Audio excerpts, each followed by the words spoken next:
Understanding cut out in English. Hello, dear learners. Today, we're diving into the world of English phrases, and our phrase of the day is cut out.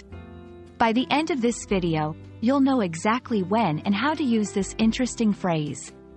Let's get started.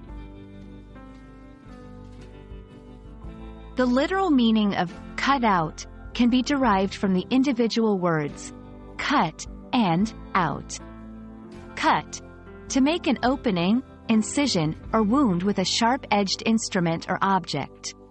Out, a direction away from the inside or center.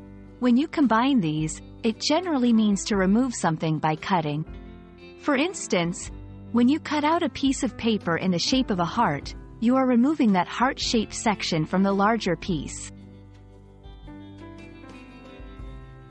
While cut out has a literal meaning, it's also used in many idiomatic or figurative ways. 1. To be cut out for something. This means to be naturally suitable or to have the right qualities for a particular role, task, or job. 2. Example, I don't think I'm cut out for this management role. I prefer doing hands-on work. 3. Cut out the middleman.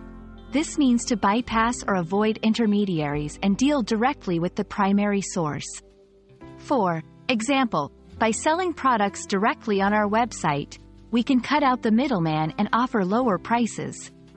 5. Cut someone out of something. This means to exclude someone from an activity or a benefit.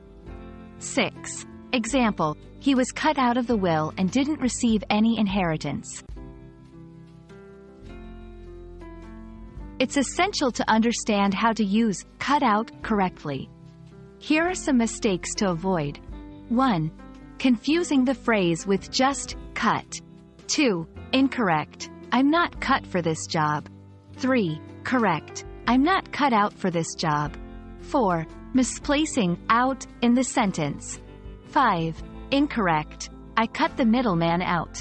6. Correct. I cut out the middleman. There you have it. From cutting shapes out of paper to figuring out what you're naturally good at, cut out is a versatile phrase in the English language. We hope this video has enriched your understanding and will help you use the phrase confidently. Keep practicing, and we'll see you in the next lesson.